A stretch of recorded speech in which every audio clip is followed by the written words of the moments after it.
প্রিয় দেশবাসী, এই 25 তারিখে আমাদের মহামান্য রাষ্ট্রপতি জিয়া রহমানের সুযোগ্য সাহেবজাদা তারেক রহমান এসেছেন এবং উনি এত ভালো কথা বলেছেন যে খুব খুশি হয়েছি আমি, যেহেতু উনি বলেছেন মদিনার সনদে বিচার আচার করবে। আলহামদুলিল্লাহ।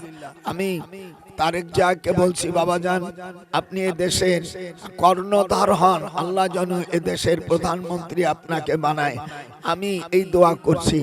আপনার আব্বার সাথে আমি যখন মদিনা বিশ্ববিদ্যালয়ের শিক্ষক ছিলাম তখন আপনার আব্বা নিম গাছ লাগাবার পরিকল্পনা আপনার আব্বা করেছেন।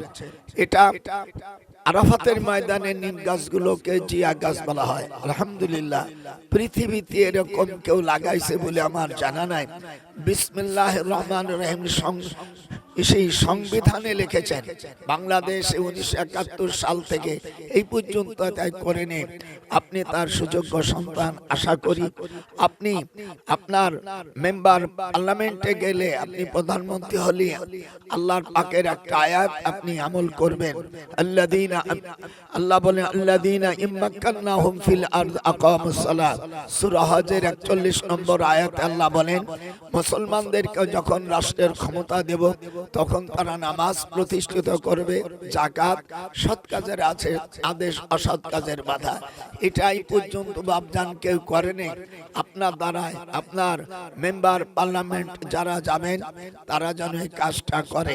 আমি আপনার কাছে I hardly request for you, এটা আপনার করব। আল্লাহ পাক যেন আপনার দ্বারা এটা করায়। বাংলাদেশের অবস্থা যা দেখতেছি, এরা মুক্তিযোদ্ধার সব নাম নিশানা এরা তুলে দিতে চায়। যারা মুক্তিযোদ্ধাকে অস্বীকার করে তারা পিতৃহীন সন্তান, তারা তাদের এ দেশে বসবাস করার কোনো হক থাকে না। কাজেই আমি আপনাকে এই কথাগুলো বলবো। আপনি ভালো কথা বলেছেন, আল্লাহ রহম করলে বাংলাদেশটা একটা সোনার দেশ গড়বেন এবং এ দেশে মদিনার সনদে বিচার আচার হবে। আল্লাহ আমার বাবাজি কত ভালো কথা বলেছে।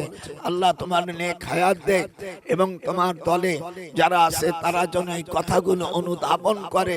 আমি ডক্টর সৈয়দ নজরুল ইসলাম, আপনার আব্বার বন্ধু মানুষ, আমি নবম সেক্টরে মেজর জলিলের সাথে ছিলাম।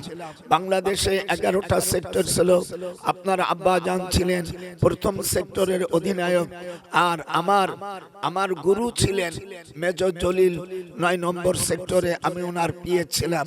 আমি তখন ঢাকা বিশ্ববিদ্যালয়ে ছিলাম, পরে মদিনা বিশ্ববিদ্যালয়ে আমি দীর্ঘদিন শিক্ষকতা করেছি এবং দারুল উলুম দেওবন্দে 1937 সালে আমি ওখানে পড়তে যাই। 1952 সালে আমি টাইটেল পাস করি।